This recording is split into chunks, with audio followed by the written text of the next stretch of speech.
Welcome to Dreamy History. Here's what makes no sense about medieval Wales: a fiercely independent people, clinging to their ancient language and traditions, surrounded by powerful expansionist neighbours who somehow managed to maintain a distinct identity for centuries.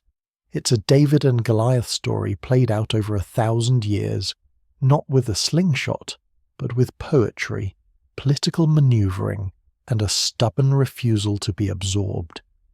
It's a tale of princes and poets, battles and bards, resilience and resistance. Why does this matter? Because the story of medieval Wales is a microcosm of the broader human struggle for self-determination. It's a reminder that even small communities can leave an indelible mark on history, and that cultural identity can be a powerful force against seemingly insurmountable odds. It's a story of survival against the odds.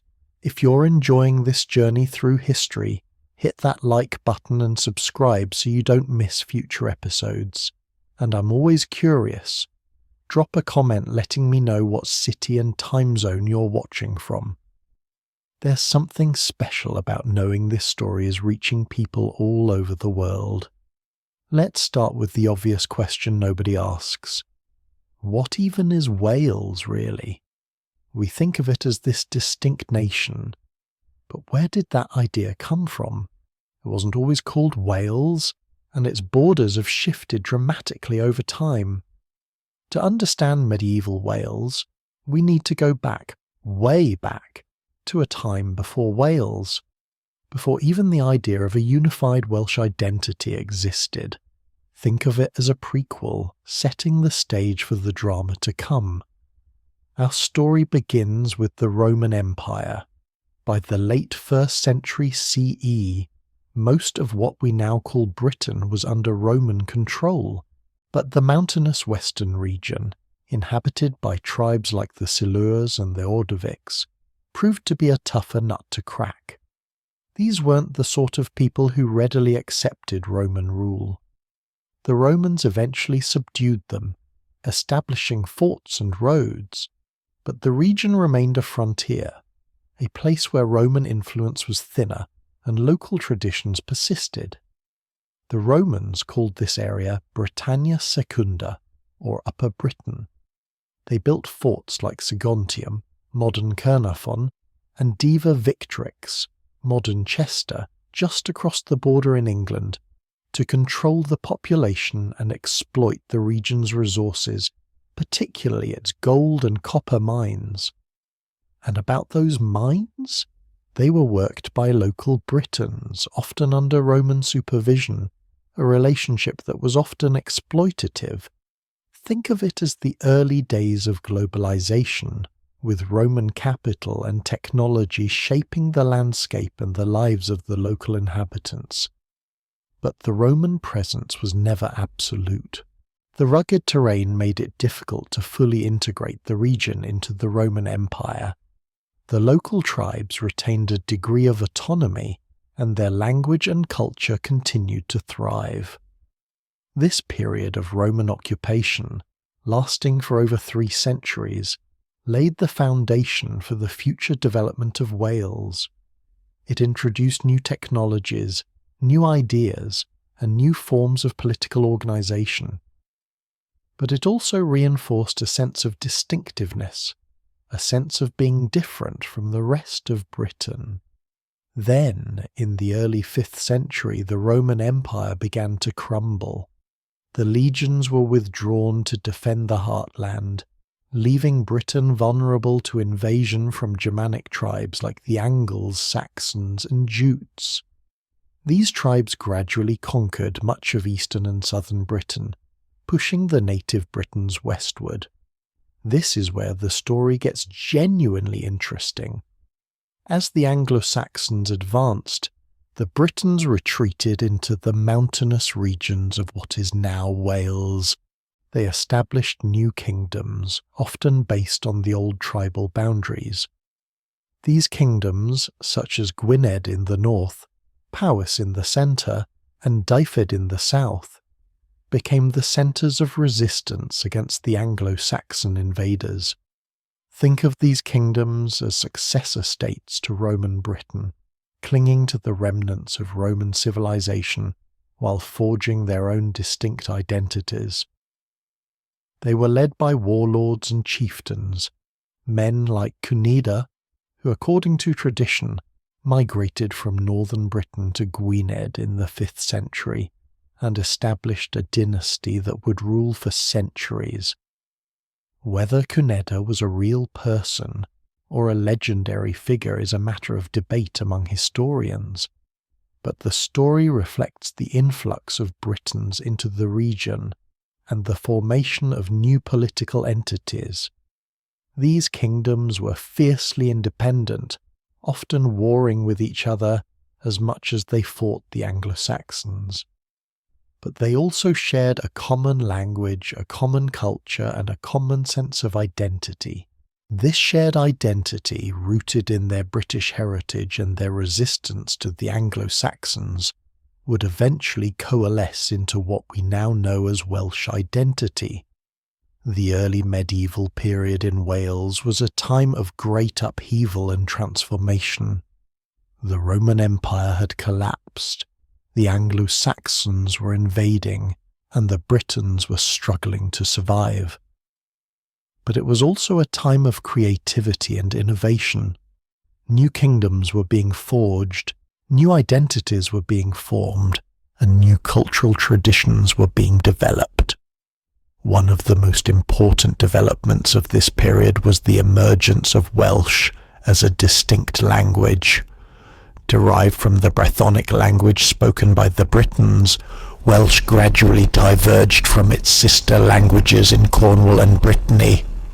It became the language of the Welsh kingdoms, the language of their laws, their literature, and their identity. This is a detail most people miss. Language isn't just a way to communicate, it's a cultural container holding history, values, and traditions. It's the DNA of a nation. And about that literature? The early Welsh bards, or poets, played a crucial role in preserving and promoting Welsh culture. They composed poems and sagas celebrating the deeds of their kings and heroes, and they transmitted these stories orally from generation to generation. These early poems, like the Gwynedd, which commemorates a battle fought against the Anglo-Saxons in the 6th century, provide invaluable insights into the world of early medieval Wales. So, what did this early Wales look like? Imagine a landscape of rugged mountains, dense forests and fertile valleys. Small villages and farmsteads dotted the countryside, with fortified hill forts serving as centres of power and refuge in times of war. The people lived off the land, raising livestock, growing crops and hunting in the forests. They were skilled craftsmen, producing pottery, metalwork and textiles. Life was hard, and survival was never guaranteed. But the Welsh people were resilient, resourceful, and fiercely independent. They clung to their traditions, their language, and their identity in the face of constant threats. They laid the foundation for the medieval Wales that would emerge in the centuries to come. We've seen how the Roman withdrawal and the Anglo-Saxon invasions led to the formation of independent Welsh kingdoms, the development of the Welsh language, and the emergence of a distinct Welsh identity. But that's a story for the next chapter, where we'll delve deeper into the political landscape of medieval Wales, exploring the rivalries and alliances between the different kingdoms and the challenges they faced from their Anglo-Saxon neighbours. And we're only getting started. Okay, let's dive into the fragmented, fascinating world of early medieval Wales. So, where were we? Ah yes, the end of Roman rule and the slow, inexorable push of the Anglo-Saxons westward, creating the conditions for what would eventually become medieval Wales. But Wales as a unified entity? Not quite yet. Think of it more like a collection of fiercely independent kingdoms, each vying for power, land, and bragging rights. Imagine a bunch of siblings squabbling over the last slice of Barabrith. That's kind of the vibe we're going for, only with swords and significantly higher stakes. These kingdoms, forged in the crucible of conflict, become the building blocks of medieval Welsh identity. Gwynedd, Powys, Dyfed. These weren't just names on a map. They were living, breathing societies with their own laws, customs, and ambitions, and each kingdom had its own origin story, its own legendary founder, its own unique character. Gwynedd, nestled in the northwest, often held a position of prominence. Its mountainous terrain provided a natural defence, and its rulers frequently asserted themselves as leaders among the Welsh. Think of them as the cool older sibling, maybe a bit bossy but ultimately looked up to. We see the descendants of Gwynedd still holding sway, their lineage becoming almost mythical in its importance. The reality of Gwynedd himself might be debated by historians. Was he really Roman? Did he actually come from Scotland? But his symbolic role as a founder, as a figure who embodies the strength and resilience of Gwynedd, is undeniable. To the east lay Powys, a kingdom often caught between the hammer of Gwynedd and the anvil of Mercia, one of the larger Anglo-Saxon kingdoms. Powys constantly walked a tightrope, forging alliances and betraying them as needed to survive. Resourceful? Absolutely. Trustworthy? Well, that's a matter of perspective. Imagine them as the shrewd middle child, always negotiating, always calculating. Their fertile lands made them a prize worth fighting for, and they fought for it constantly. Down in the southwest we find Dyfed, a kingdom with its own distinct identity, shaped by its coastal location and its links to Ireland. Think of them as the artistic, seafaring sibling, a bit more independent and perhaps a little eccentric. They maintained strong trading links across the Irish Sea, and Irish cultural influences are evident in their art, literature, and even their political structures.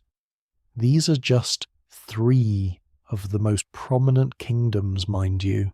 There were others, smaller, less powerful, but no less fiercely independent. Kingdoms like Morgandy in the south, or Ceredigion nestled along the coast. Each contributed to the rich and complex tapestry of early medieval Wales. And what about these rulers? What were they like? Well, the sources are often fragmentary and biased, but we can piece together a picture of powerful figures who were warriors, diplomats, and patrons of the arts, all rolled into one. They led their armies in battle, negotiated treaties with their neighbours, both Welsh and Anglo-Saxon, and commissioned poets and musicians to sing their praises and record their deeds. They were essentially CEOs of their own little start-up nations, constantly innovating and adapting to survive in a turbulent world. Law was primarily customary, passed down orally through generations. Think of it as a shared understanding of right and wrong, enforced by the community and interpreted by the local rulers. These laws, eventually written down in collections like the Laws of Llywelyn, more on him later, offer us a fascinating glimpse into the daily lives of the Welsh people, their social structures, and their values. We see a society that valued kinship, loyalty, and honour, where disputes were often settled through compensation rather than outright violence. Although, let's be honest, outright violence was still a pretty common occurrence. But what about the big question? Why couldn't they just get along? Why all the infighting? Well, human nature, for one. Ambition, greed, the desire for power. These are timeless motivations. But there were also more practical reasons. Land was a valuable resource, and control over fertile valleys or strategic mountain passes could make all the difference between prosperity and starvation. Succession disputes were also a frequent cause of conflict. When a king died, who would take his place? His eldest son, his most capable relative. The ensuing power struggles could tear kingdoms apart. And then there were the Anglo-Saxons. Looming to the east, they were a constant threat, a relentless pressure on the borders of Wales. Sometimes they raided, sometimes they invaded, sometimes they simply exerted their influence through diplomacy and trade. The Welsh kingdoms had to constantly balance their own internal rivalries with the need to defend themselves against this external threat. Imagine trying to build a sand castle while the tide is constantly trying to wash it away. That's kind of what it was like for them.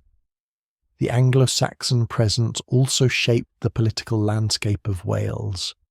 Sometimes Welsh kingdoms would ally with Anglo-Saxon powers against their Welsh rivals. Other times they would band together to resist Anglo-Saxon expansion.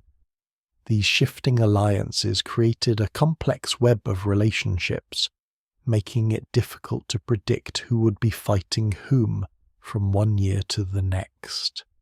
It was a bit like a medieval game of Risk, only with real lives and real consequences.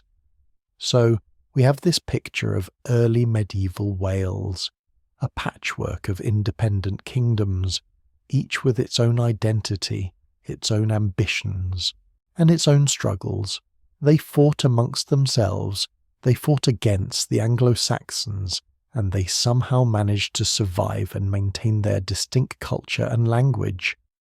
It's a story of resilience, of adaptation, and of a fierce determination to remain independent. But how did this constant conflict affect the lives of ordinary people? What was it like to live in a world where war was a constant threat? Well, life was undoubtedly hard. The vast majority of the population were farmers, living in small villages and scratching a living from the land. They were subject to the whims of their local rulers, obligated to provide them with food, labour and military service. Raids and invasions could disrupt their lives at any moment, destroying their crops, stealing their livestock and even carrying them off into slavery. Despite these hardships, there's evidence of a vibrant and resilient culture. The Welsh language flourished, and a rich tradition of oral literature was preserved and transmitted from one generation to the next. Bards, the professional poets and storytellers, played a vital role in Welsh society. They entertained, they educated, and they preserved the history and traditions of their people. They were essentially the medieval equivalent of historians, journalists and entertainers all rolled into one. These bards weren't just passive recorders of history, they were active participants in shaping it. Their poems could praise a king, criticize his enemies, or even incite rebellion. They wielded considerable power, and their words could have a profound impact on the political landscape. Think of them as the medieval equivalent of social media influencers, only with better grammar and significantly more gravitas. The early Welsh Church also played an important role in shaping Welsh society. While influenced by wider Christian traditions, it developed its own distinct characteristics. Monasteries were centres of learning and scholarship, preserving ancient texts and producing new works of literature and theology. Saints, both real and legendary, were venerated, and their stories became an integral part of Welsh folklore. So, what have we learned? Early medieval Wales was a complex and dynamic society, shaped by conflict, resilience, and a fierce determination to maintain its independence. It was a world of warring kingdoms, ambitious rulers, and talented bards. It was a world where life was hard, but where culture flourished. It was a world that laid the foundations for the Wales we know today. Next, we'll delve deeper into the laws of Hywel Dda and see what these legal codes can tell us about the daily lives of the Welsh people. We'll also explore the impact of the Vikings on Wales and the rise of powerful figures like Rhodri Mawr, who attempted to unify the Welsh kingdoms against the common enemy. Get ready for more intrigue, more battles, and more Bara Brith metaphors. Okay, where were we? Ah, yes, the tapestry of early medieval Wales, still being woven with threads of war, law, and the enduring spirit of a people clinging to their identity. Now, where were we? Yes, the early Welsh church, and the laws of Llywelyn Dda, and the Vikings. Oh my! Now we could just dive headfirst into the legal intricacies of Llywelyn Dda's code.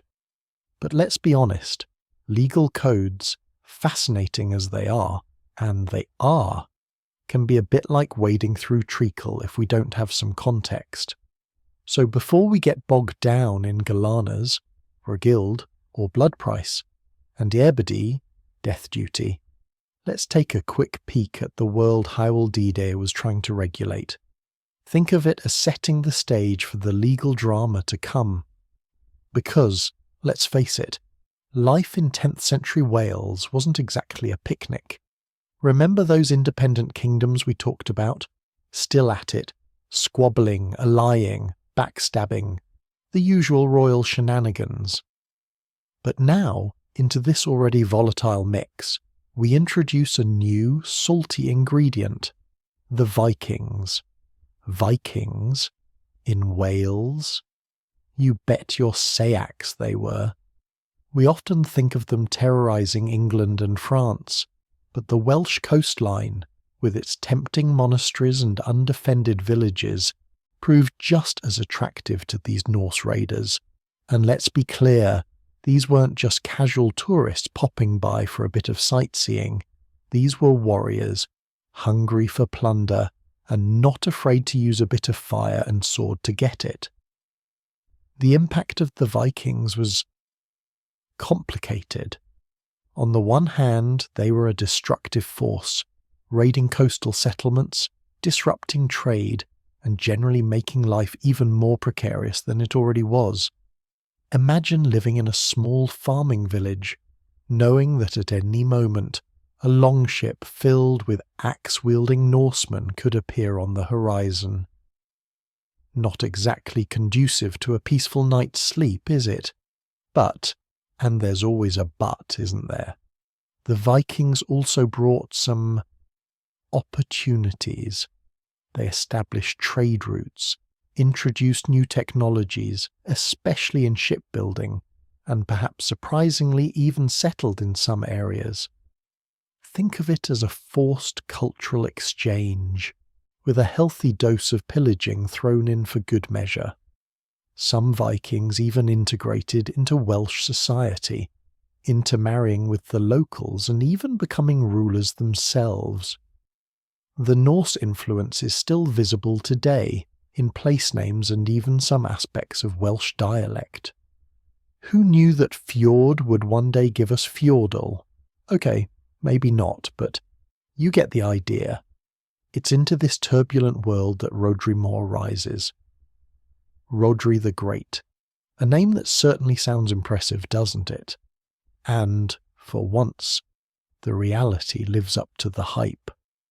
Rhodri Mawr, who reigned in the 9th century, was a king of Gwynedd who, through a combination of shrewd political manoeuvring, military prowess, and sheer good luck, managed to unite a significant portion of Wales under his rule.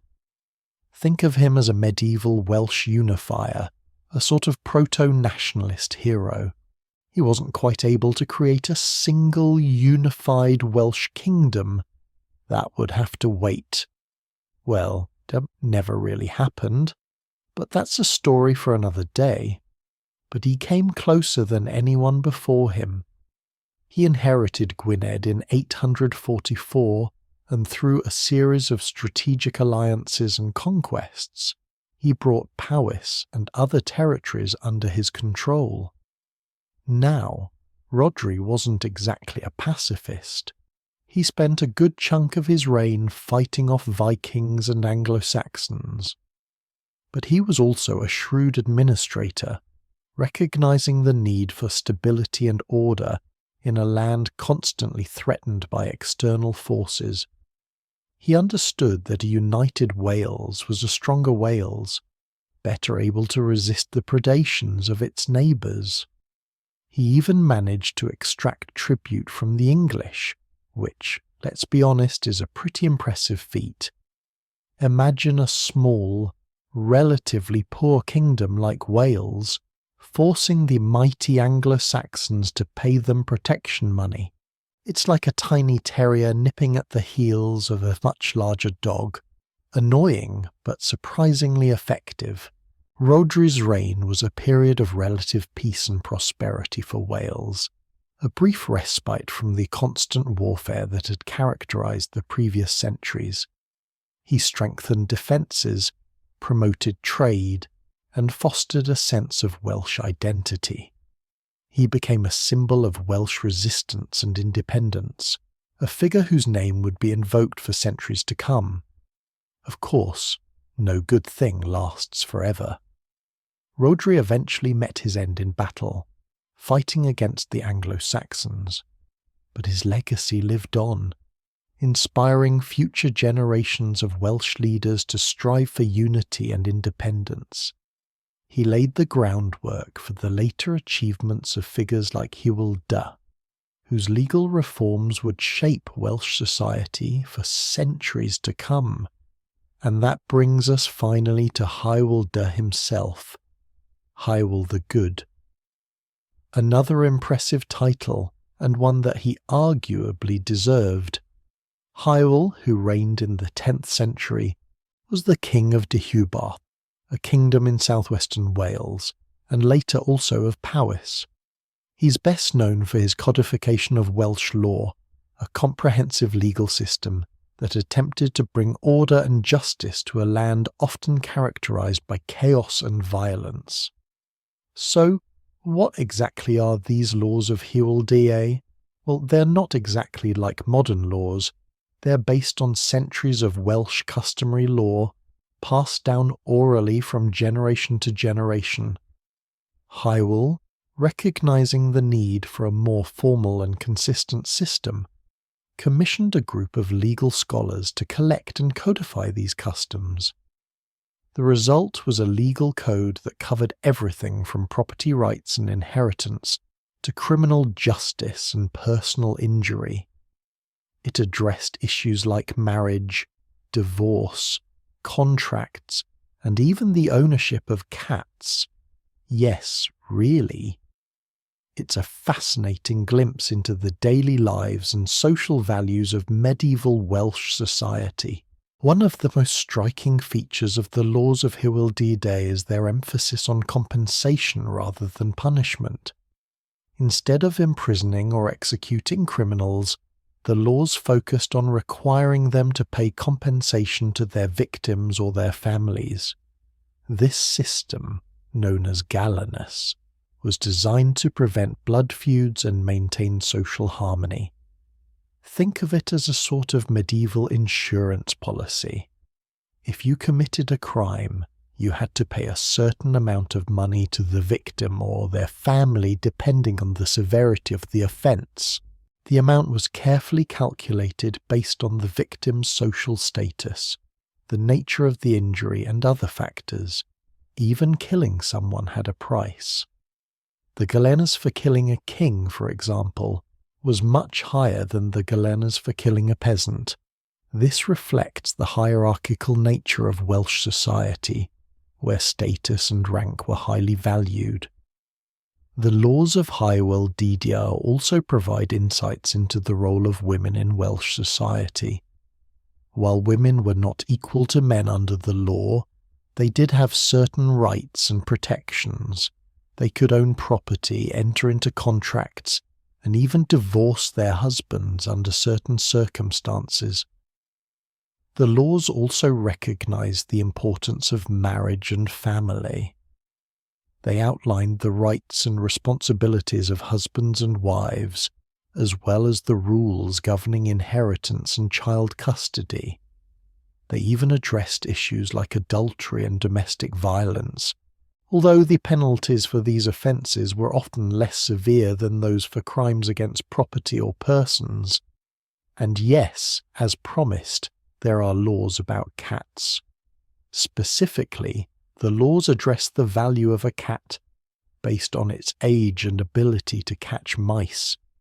A good mouser was a valuable asset in a medieval Welsh household, protecting grain stores from rodents. The laws even specified the penalties for killing or injuring a cat, reflecting the importance of these furry companions to the Welsh people. The laws of Llywelyn weren't just a set of rules. They were a reflection of Welsh culture and values. They emphasized community, cooperation, and the importance of maintaining social order. They provided a framework for resolving disputes and preventing violence, helping to create a more stable and prosperous society. Now, were these laws perfect? Of course not. They reflected the biases and prejudices of their time, and they certainly weren't always applied fairly or consistently. But they represent a significant achievement in Welsh legal history, a testament to the ingenuity and resourcefulness of the Welsh people, and they provide us with a fascinating glimpse into the world of medieval Wales, a world of kings and peasants, Vikings and bards, laws and customs, a world where survival was a daily struggle, but where culture and identity thrived, fueled by a fierce determination to preserve what was uniquely Welsh. So, next time you're enjoying a pint of Welsh ale, or listening to a traditional Welsh song, remember Llywelyn and his laws. Remember Rhodri Mawr and his efforts to unite Wales. Remember the Vikings and their impact on Welsh society. Remember the long and complex history of this small but resilient nation, a history that continues to shape its identity to this day. Because let's face it, the story of Wales is far from over. It's still being written, one chapter at a time. So, where were we? Yes, Llywelyn, cats, and compensation. A brief moment of relative peace and legal innovation in a land perpetually teetering on the edge of chaos. Did it last? Of course not. This is Wales, after all. Stability is about as common as a sunny day in November. Now, Llywelyn's laws, as groundbreaking as they were, weren't exactly universally beloved. Think of it like this. Imagine trying to convince everyone in your family that your way of doing things is the only right way. Good luck with that, right? The same held true for Wales. Different regions had different customs, and trying to standardize everything was bound to ruffle some feathers, and probably a few tunics too. But let's not dismiss the significance of Llywelyn's legal framework. It truly was a remarkable achievement, and it provided a foundation for Welsh law and society for centuries to come. It offered a sophisticated system of justice that prioritized reconciliation and restitution over retribution, a concept that was frankly pretty darn progressive for the time. It's just that putting it into practice proved challenging. One of the biggest challenges was, unsurprisingly, succession. You see, Llywelyn, bless his soul, didn't quite manage to solve the age-old problem of who gets to be king when the old one kicks the bucket. And in Wales, the rules of succession were, well, let's just say they were more like guidelines. Loose guidelines at that. The principle of partible inheritance, also known as Cyphron, meant that land was divided equally amongst all sons. Sounds fair, right? Except when you're talking about kingdoms. Imagine dividing your house equally between all your children, and then expecting them to all live together in harmony. Chaos would swiftly ensue, wouldn't it? Now multiply that chaos by a kingdom, add a healthy dose of ambition, and you've got yourself a recipe for, well, more warfare. Llywelyn's death in 950 CE unleashed a power vacuum that sucked in all sorts of ambitious contenders. His kingdom, which had encompassed much of South and Mid Wales, fractured. His sons squabbled, as sons are wont to do, and other regional rulers saw their chance to grab a piece of the pie. And who could blame them? Power in medieval Wales was a fickle thing. It was a constant game of alliances, betrayals, and shifting loyalties. One day you're on top, the next you're being chased through the woods by your cousin's disgruntled henchmen. It was a tough gig, being a Welsh ruler. You needed a sharp sword, a silver tongue, and a whole lot of luck. The sons of Llywelyn, Owain, and Rhodri initially managed to hold on to some semblance of control over Dyfed and Sicilug, the core of their father's kingdom. But they faced constant challenges from within and without. The Anglo-Saxons to the east were always a threat, probing for weaknesses and opportunities to expand their influence. And then there were the internal rivalries, the constant power struggles between the various Welsh kingdoms. Remember Rhodri Mor, the quote zero? Well, the dream of a unified Wales that he embodied was just that, a dream.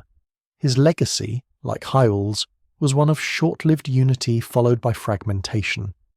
The Welsh kingdom seemed destined to forever circle each other like wary wolves, snapping and snarling, but never quite managing to form a cohesive pack. The late 10th and early 11th centuries were a particularly turbulent period. Viking raids continued to plague the Welsh coast, adding to the general sense of instability. Imagine living in constant fear of your village being torched and your livestock stolen. It wasn't exactly conducive to peaceful farming and philosophical contemplation. One figure who emerged from this chaos was Maredudd ab Owain. He managed to carve out a significant kingdom for himself in the late 10th century, controlling Gwynedd and Powys for a time. He was a strong ruler, known for his military prowess and his ruthless ambition. He even managed to extract tribute from the English, which was no small feat.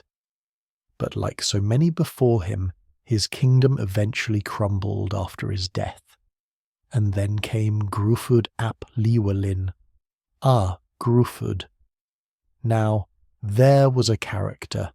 He rose to prominence in the mid-11th century, and he came closer than anyone since Rhodri Mor to uniting Wales under a single rule. He was a brilliant military strategist, a cunning politician, and a ruthless warrior. He conquered kingdom after kingdom, crushing his rivals and expanding his territory. Think of him as a Welsh Napoleon, but with slightly fewer fancy hats and a lot more sheep. Gruffudd ap Llywelyn was a force to be reckoned with. He raided deep into England, challenging the authority of Edward the Confessor. He forged alliances with other Welsh rulers and he even managed to defeat the English in battle on several occasions. He was for a time the undisputed master of Wales, but as always, fate had other plans. In 1063, Gruffydd was betrayed and killed by his own men. His kingdom collapsed, and Wales once again descended into a period of fragmentation and infighting. What's interesting about Gruffydd, though, is the impact he had. Even though his reign was relatively short-lived, he demonstrated what could be achieved. He showed that a unified Wales was not just a pipe dream. He proved that the Welsh could stand up to the English and even defeat them. He became a symbol of Welsh resistance and independence, an inspiration for future generations, and then, just when things couldn't get any more complicated, a new player entered the game, the Normans. Yes, those Normans. The ones who conquered England in 1066. The ones who brought with them a new brand of warfare, a new system of government, and a whole lot of ambition. The Norman conquest of England had a profound impact on Wales. Suddenly the Welsh were no longer just dealing with the Anglo-Saxons, they were facing a new, more powerful and more aggressive enemy. The Normans quickly began to establish themselves along the Welsh Marches, the border region between England and Wales. They built castles, established lordships, and began to encroach on Welsh territory. The Welsh, of course, resisted.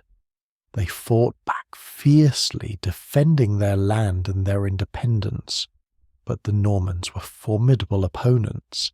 They were well organised, well equipped, and they had a clear goal: to conquer Wales. The struggle between the Welsh and the Normans would last for centuries. It would be a period of constant warfare, of shifting alliances, and of immense hardship. But it would also be a period of great resilience, of cultural preservation, and of the forging of a unique Welsh identity. So, what did all this mean for the average Welsh person? Well, life was hard, that's for sure. Constant warfare, Viking raids, and political instability made for a pretty tough existence. But despite all the hardship, the Welsh managed to maintain their language, their culture, and their sense of identity. They clung to their traditions, their stories, and their music. They continued to farm the land, to raise their families, and to build their communities. They found ways to survive, to adapt, and to resist. And that, in a nutshell, is the story of medieval Wales. It's a story of struggle, of resilience, and of the enduring power of the human spirit. It's a story of a small nation surrounded by larger and more powerful neighbours, fighting to preserve its identity and its independence. It's a story that's still being written today, and we're just getting started. Okay, let's dive back into the medieval mayhem that was Wales. Where were we? Ah yes, the Normans had just arrived, like an uninvited guest showing up with a battering ram instead of a bottle of wine. I can almost hear the collective groan of the Welsh chieftains, a sound not unlike a flock of disgruntled sheep caught in a downpour. So, the Normans. These weren't your run-of-the-mill invaders. They weren't just after a bit of raiding and pillaging like the Vikings before them, those seafaring party crashers. No, these guys were organised. William the Conqueror, he of the 1066 fame, a date etched in the collective memory of every British schoolchild, whether they like it or not, had a system. And that system involved castles, feudalism, and a relentless expansionist drive. Imagine a particularly aggressive sourdough starter, bubbling over, consuming everything in its path, leaving a tangy, slightly sour taste in its wake. That was the Norman advance into Wales. Now you might think, quote, won, and you'd be right. The very idea. But, as we've seen, Welsh unity was about as common as a sunny day in November. More like a brief glimpse of sunlight between torrential downpours, quickly swallowed by dark clouds. The Normans didn't face a single, unified Welsh kingdom. They faced a patchwork of smaller kingdoms, each with its own ambitions, rivalries, and questionable fashion choices. Let's just say that coordinating outfits for a group photo would have been a logistical nightmare. Think of it like this. The Normans were presenting a united front, a solid block of cheddar, sharp and well-defined. The Welsh were like a cheeseboard of various soft, crumbly cheeses, Caerphilly, Pearl-Las, Tintern, delicious in their own right, each with its own unique flavour profile, but not exactly equipped to withstand a frontal assault. They were more suited for individual enjoyment, perhaps with a glass of mead and some good conversation, not a siege. The initial Norman strategy was pretty straightforward. Build castles. And boy, did they build castles! These weren't just your flimsy wooden affairs, hastily thrown together with more enthusiasm than skill. These were stone behemoths, strategically placed to control key territories and project Norman power. Places like Chepstow looming over the River Wye like a stony sentinel, and Pembroke perched on a rocky promontory overlooking the sea became Norman strongholds, serving as launching pads for further incursions. You could almost hear the Norman lords chuckling to themselves, quote, too. These early Norman adventurers, figures like William Fitzosborne and Roger de Montgomery, try saying that 5 times fast, I dare you, weren't acting directly on William the Conqueror's orders, not at first. They were more like freelancers, seizing opportunities and carving out their own lordships. Think of them as medieval venture capitalists, except instead of investing in tech startups, they invested in conquering land and subjugating people. Their business plans were written in blood and stone, and their return on investment was measured in acres and serfs.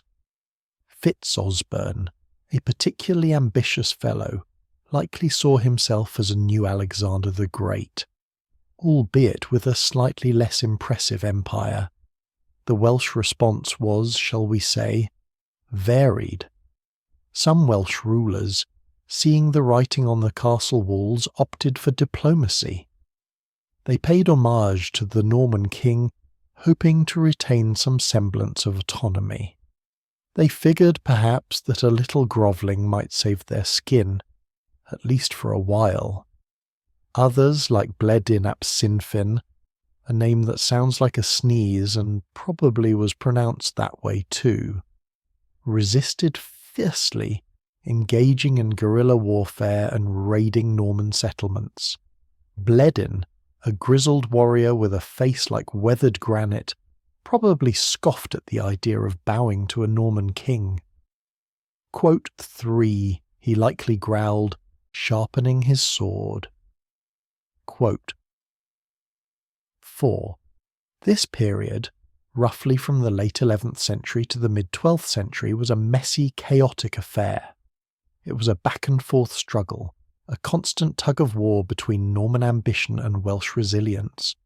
The Normans would advance, building castles and establishing lordships, each stone a testament to their ambition.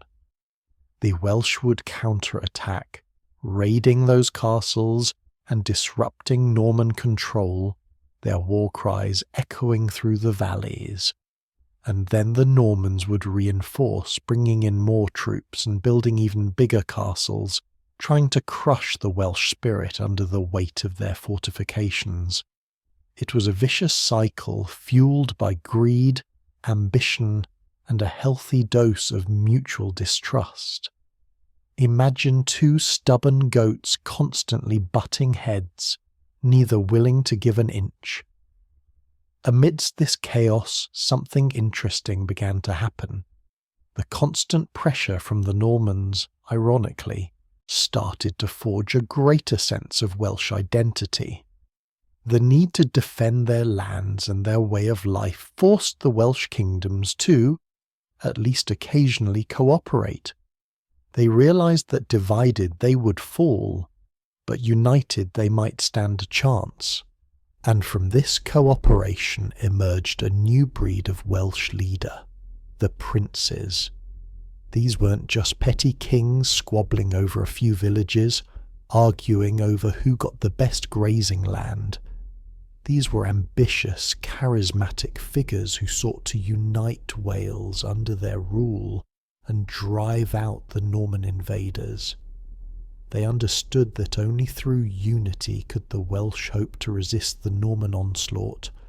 They were the sparks of hope in a darkening landscape, the embers of a national identity slowly being stoked into a flame. One of the first and most significant of these princes was Gruffudd ap Cynan. Now Gruffudd's story is a real roller coaster. He was born in Ireland, raised in exile, and spent much of his early life plotting his return to Wales to claim his birthright, the kingdom of Gwynedd. Think of him as the Welsh equivalent of a Marvel superhero, except instead of superpowers, he had a cunning mind and a knack for political manoeuvring. His superpower was perhaps his sheer stubbornness, his refusal to give up on his dream. He probably spent countless nights staring at the stars, dreaming of the day he would reclaim his kingdom. Gruffudd's rise to power was anything but smooth. He faced numerous challenges, including rival claimants, Norman incursions, and the ever-present threat of betrayal. There were times when he must have felt like giving up, when the odds seemed insurmountable, but through sheer grit and determination, fueled by a burning desire to restore Gwynedd to its former glory, he managed to establish himself as the ruler of Gwynedd and began to rebuild the kingdom's strength. He was like a phoenix rising from the ashes, stronger and more determined than ever before. Gruffudd understood that military strength alone wouldn't be enough to defeat the Normans. He needed to build alliances, foster a sense of national identity, and promote Welsh culture. He encouraged the development of Welsh law, supported the arts, and patronised the church. He understood that to defeat the Normans, he had to do more than just fight them on the battlefield. He had to win the hearts and minds of the Welsh people.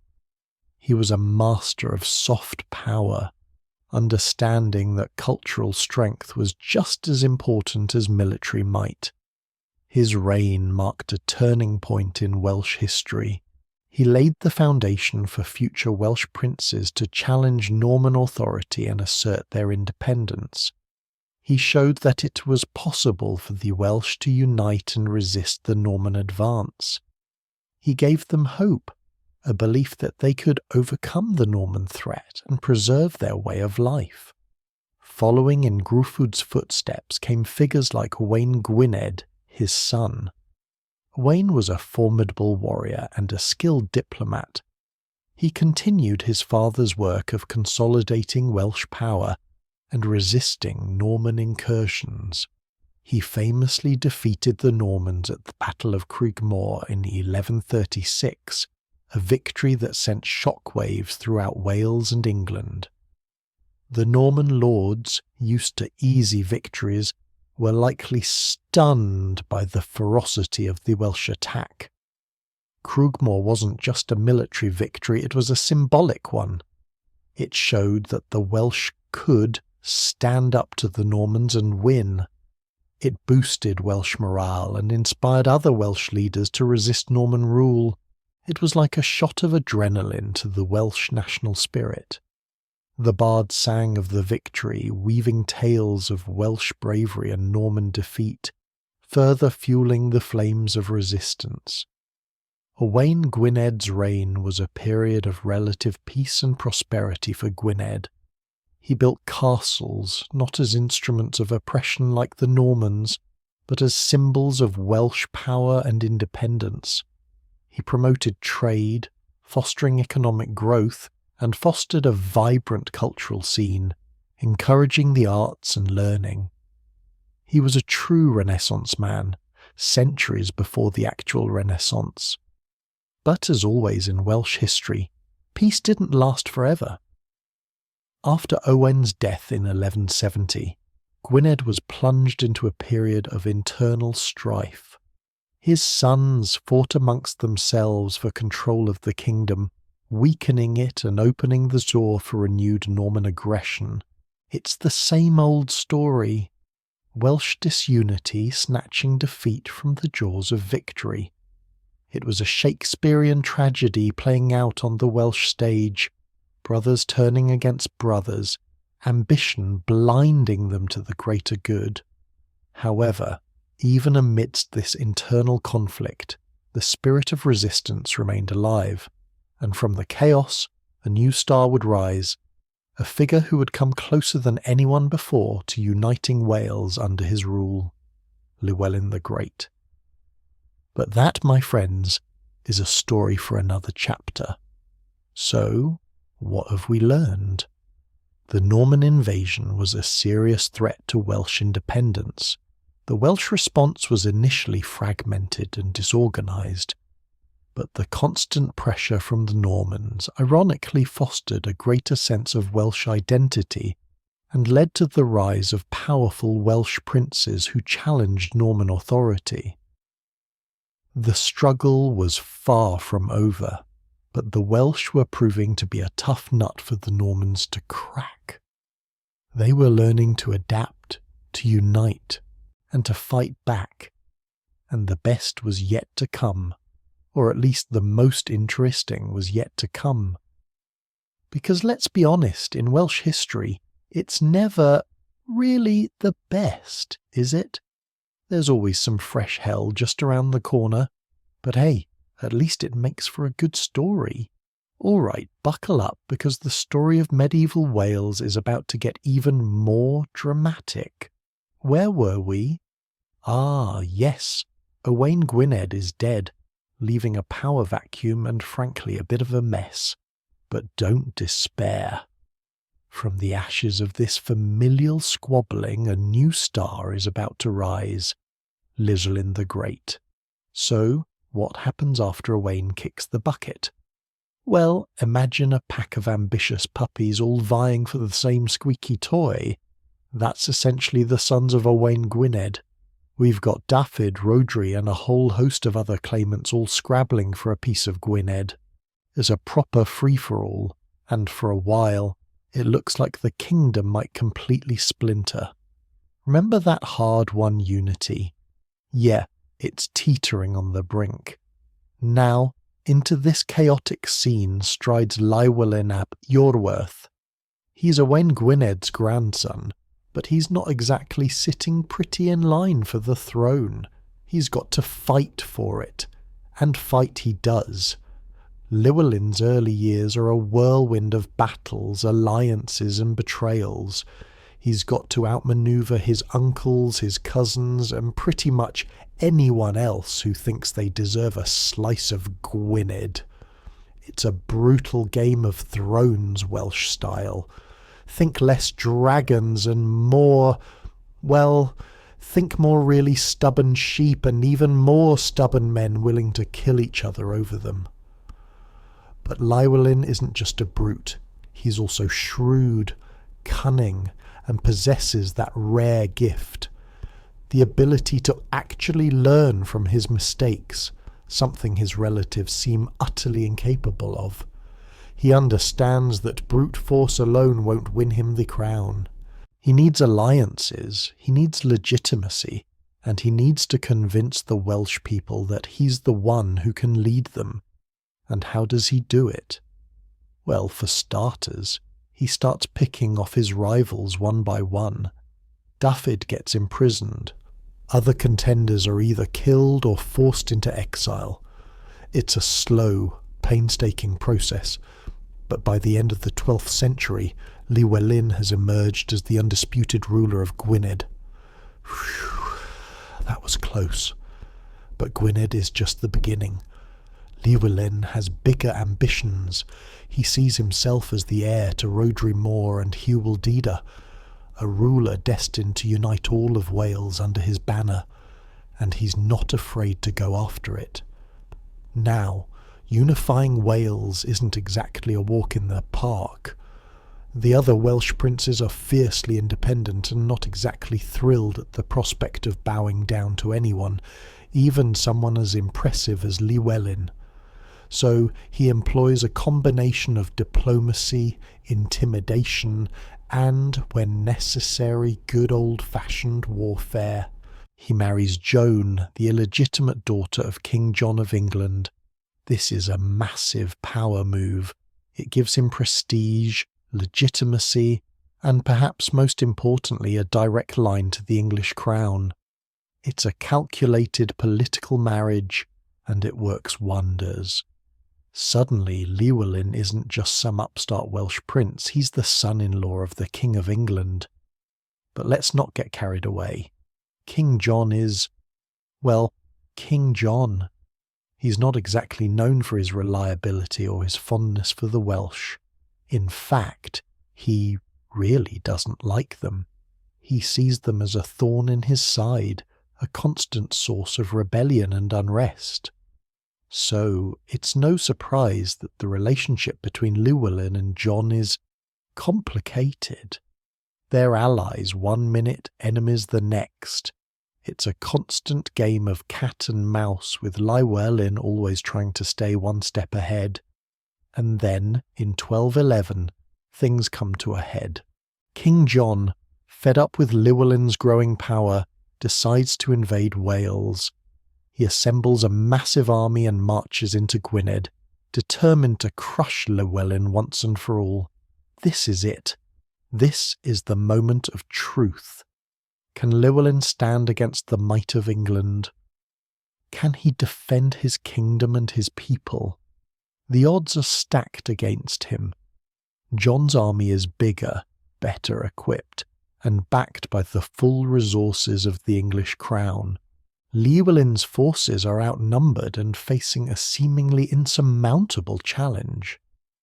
But Llywelyn has a few tricks up his sleeve. He knows the terrain like the back of his hand. He uses the mountains and forests to his advantage, ambushing the English army and harassing their supply lines. He employs a scorched earth policy, denying the English troops food and shelter.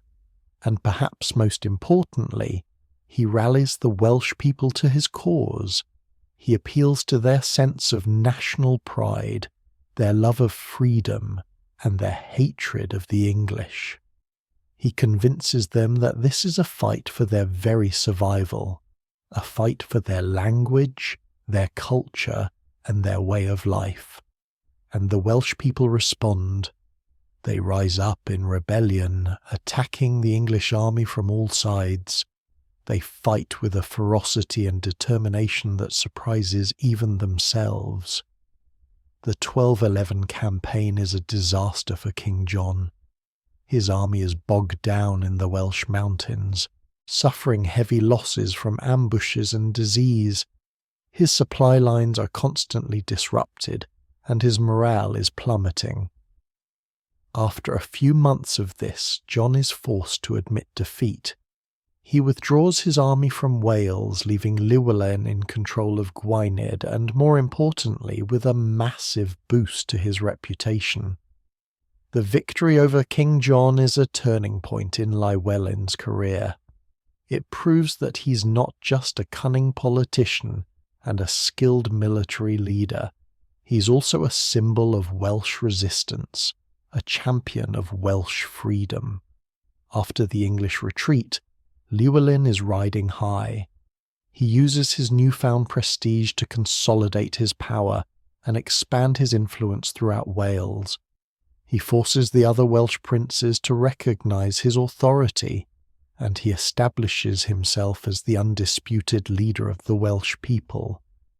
By 1216, Llywelyn has achieved what no Welsh ruler has done before. He has united virtually all of Wales under his rule. He's the de facto Prince of Wales, even if he doesn't officially use the title just yet. To solidify his position, Llywelyn convenes a council at Aberdyfi in 1216. Here, the other Welsh rulers formally recognise him as their leader. This is a huge moment. It's a public declaration of Welsh unity, and a clear message to the English that Wales is a force to be reckoned with. But Llywelyn isn't just focused on military conquest and political manoeuvring. He also understands the importance of building a strong and prosperous kingdom. He promotes trade, encourages agriculture, and supports the arts and sciences. He commissions new laws and reforms the legal system. He's basically trying to create a golden age for Wales. He also invests heavily in infrastructure. He builds castles, roads, and bridges, all designed to strengthen his kingdom and improve the lives of his people. Conwy Castle, though later significantly altered by Edward I, has its origins in this period, serving as a key stronghold for Llywelyn. Llywelyn also recognises the importance of the church. He supports the Welsh Church and encourages its independence from the Archbishop of Canterbury. He understands that the church is a powerful force in Welsh society, and he wants to make sure that it's on his side. So, there you have it. Llywelyn the Great, the man who united Wales, defied the King of England, and brought a period of peace and prosperity to his people. But of course, the story doesn't end here. Because even in times of peace, the seeds of future conflict are always being sown. What challenges will Llywelyn face next? Well, you'll just have to wait and see. But trust us, it involves succession problems, more English meddling, and the rise of, well, that's a story for another chapter. So Llywelyn IV, Llywelyn the Great, has done it. He's brought Wales together in a way no one else has managed before. But as any seasoned warrior, or even a farmer watching the clouds gather before a storm knows, the greatest victories are often followed by the hardest battles. Maintaining that unity, that is the trick. And let me tell you, it's a trick that would test even Merlin himself. We find ourselves in the years following the council at Aberdyfi, the echoes of celebration still ringing faintly in the valleys. Llywelyn, now undeniably the Prince of Wales, faces a daunting task, transforming a collection of fiercely independent kingdoms into a cohesive whole. It's like trying to herd cats, only these cats have swords and a deep-seated suspicion of anyone telling them what to do. One of the first challenges, as it so often is money. Running a unified Wales isn't cheap. There are castles to maintain and build new ones naturally, roads to improve, and a court to keep happy and well fed. All of this requires a steady flow of income, and that means taxes.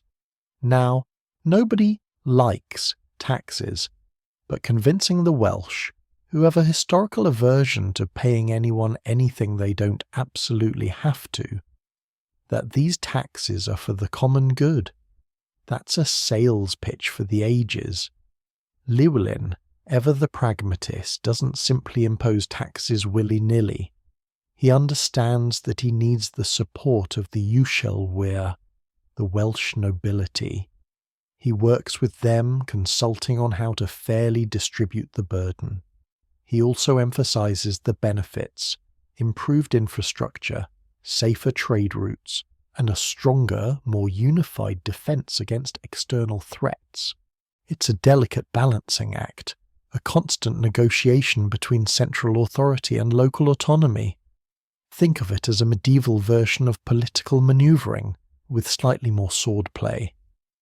Then there's the matter of law. Hywel Dda's laws, while foundational, are, well, a bit outdated, and each kingdom has its own interpretations and customs. Llywelyn, with an eye towards standardization, begins a process of legal reform. He doesn't throw out Hywel's laws entirely, but he clarifies them, updates them, and ensures they are applied consistently across Wales. This isn't just about legal efficiency. It's about creating a sense of shared identity and common purpose. It's about saying, we're all Welsh, and we are all subject to the same laws. But legal reform and taxation, while important, don't exactly set hearts aflutter.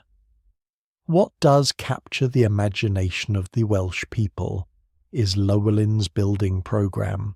He understands that stone speaks louder than words, that impressive structures can project power and inspire loyalty. He pours resources into the construction of new castles, like Llywelyn, perched high on a craggy peak, a symbol of Welsh strength and defiance. He also invests in monasteries and churches, recognizing the importance of religion in shaping cultural identity. And speaking of culture, Llywelyn actively promotes Welsh language and literature. He commissions poets and bards, encouraging them to celebrate Welsh history and traditions. He understands that preserving Welsh culture is essential to maintaining Welsh identity, especially in the face of increasing English influence. It's a conscious effort to cultivate a sense of national pride, to remind the Welsh people that they are not just inhabitants of a particular territory, but members of a distinct and vibrant culture. Now, while Llywelyn is busy consolidating his power and building a unified Wales, the English are, well, they're watching. King John is dead, thankfully, a truly awful man even by medieval standards. His son, Henry III, now sits on the English throne. Henry is different, not quite as openly hostile as his father, but perhaps more subtly dangerous. He's young, ambitious, and surrounded by advisors who see Wales as a natural extension of English territory. Henry, initially preoccupied with internal squabbles and consolidating his own rule, adopts a policy of cautious engagement with Llywelyn. He recognizes Llywelyn's strength and understands that a direct confrontation would be costly and potentially unsuccessful. Instead, he tries to exert influence through diplomacy and strategic alliances. He offers Llywelyn honours and titles, hoping to lure him into the English orbit. Llywelyn, however, is not easily swayed. He understands that Henry's offers are conditional, that they come with the implicit expectation of Welsh subservience. He plays the game, accepting some of the honours while carefully guarding Welsh independence. He knows that Henry is waiting for an opportunity to exploit any weakness or division within Wales. And weaknesses, unfortunately, do exist. Remember those succession disputes we talked about? They haven't gone away.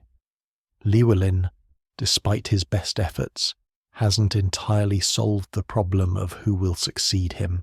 He favours his son Dafydd, born to his wife Joan, King John's daughter, but he also has other sons, born out of wedlock, who feel they have a legitimate claim to the throne. This creates tensions within the Welsh court and provides an opening for English meddling. One such son is Gruffydd ap Llywelyn, a capable and ambitious warrior who feels slighted by his father's preference for Dafydd. Gruffydd becomes a focal point for dissent, attracting those who resent Llywelyn's increasingly centralised rule. Henry III, ever opportunistic, begins to cultivate a relationship with Gruffydd, seeing him as a potential pawn in his game against Llywelyn. The situation comes to a head in 1223. A minor dispute over land rights escalates into a full-blown rebellion, led by Gruffydd and supported by some of the disgruntled Welsh nobility. Henry III, sensing an opportunity, provides Gruffydd with military aid and encouragement. Llywelyn, facing a serious challenge to his authority, responds swiftly and decisively. He rallies his loyal forces and confronts Gruffydd's rebels in a series of bloody battles. Despite English support, Gruffydd's rebellion is ultimately crushed.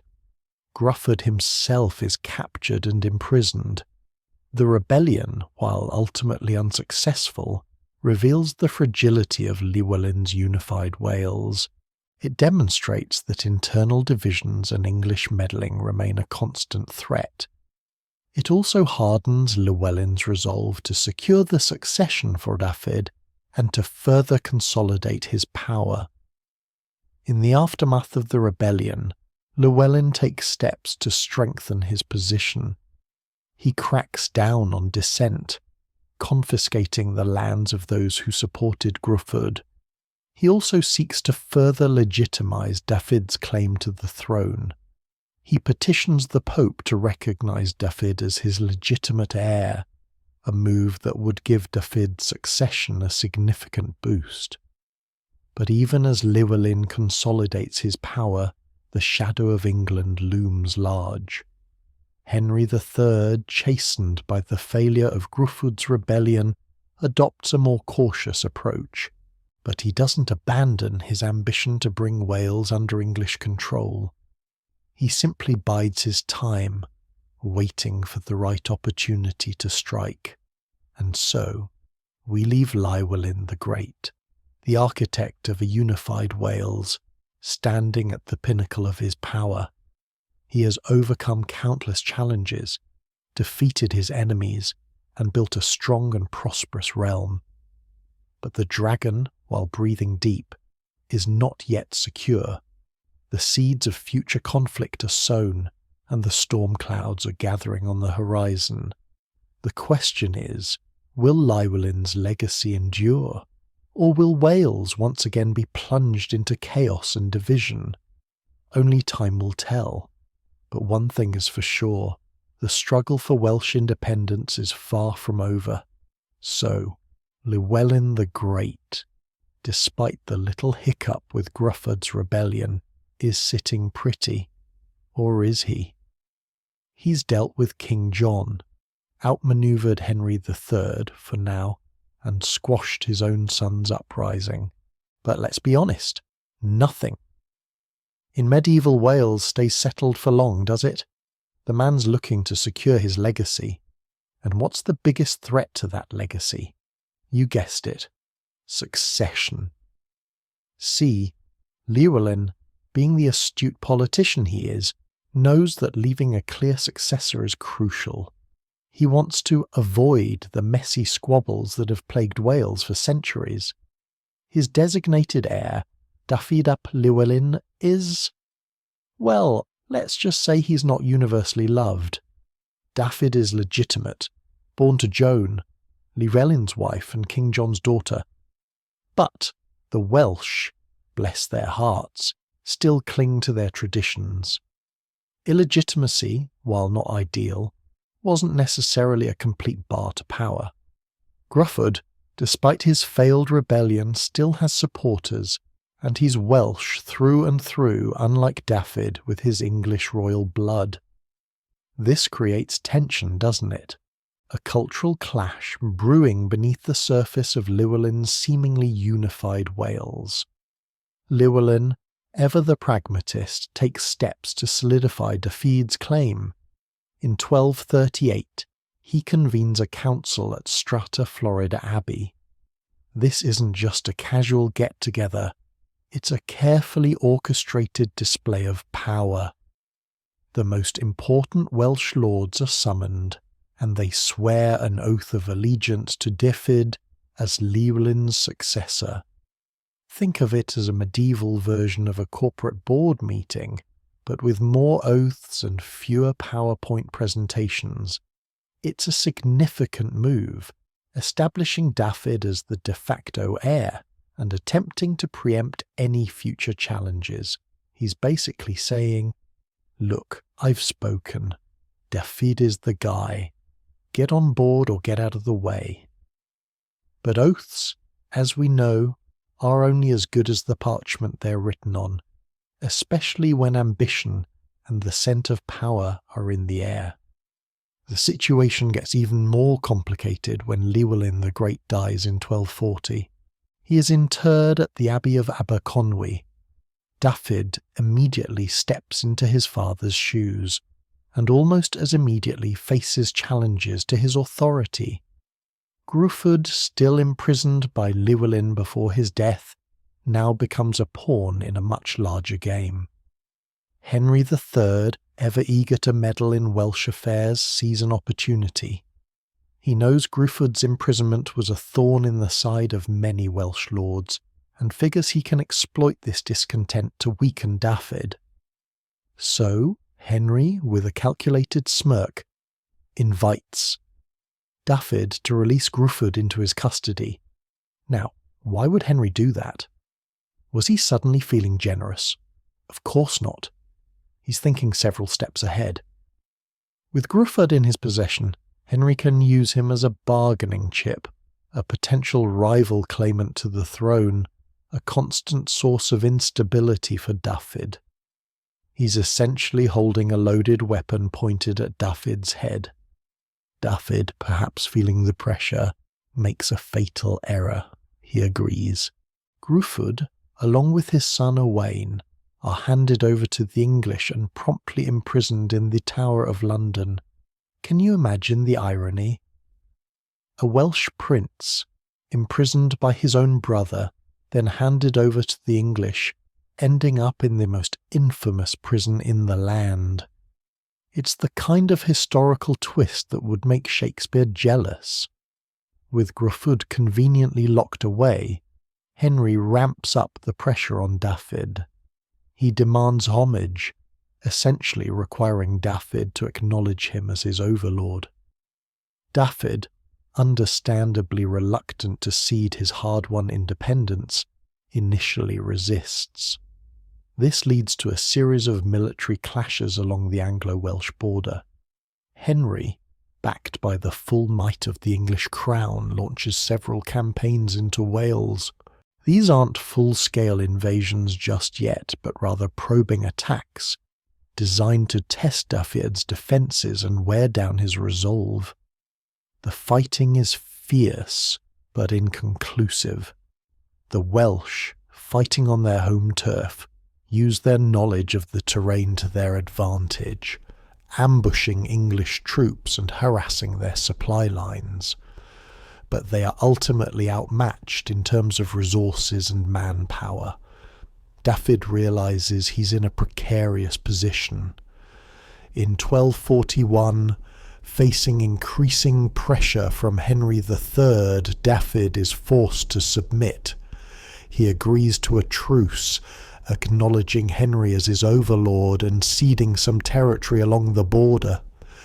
It's a bitter pill to swallow, a humiliating defeat for a prince who had hoped to continue his father's legacy of independence. But even in defeat, the Welsh spirit of resistance flickers. Dafydd, while outwardly compliant, begins to plot his next move. He knows that he can't defeat England alone. He needs allies. And where does he look for those allies? To the other Welsh princes, of course. He begins to forge alliances with the rulers of Powys and other smaller kingdoms, seeking to create a united front against English aggression. While Dafydd is busy trying to shore up his position, a tragic event occurs in 1244. Gruffudd ap Llywelyn, Llywelyn the Great's illegitimate son, dies while attempting to escape from the Tower of London. Legend has it that he tried to escape using a rope fashioned from bedsheets, but the rope broke and he fell to his death. Whether it was a genuine escape attempt or something more sinister is still debated by historians. But one thing is certain. His death removes a major obstacle to Dafydd's rule, and also removes a major bargaining chip from Henry III's hand. Gruffudd's death, however, sparks outrage in Wales. Many Welsh lords who had supported Gruffudd now see Dafydd as responsible, either directly or indirectly, for his death. This creates even more instability and weakens Dafydd's position further.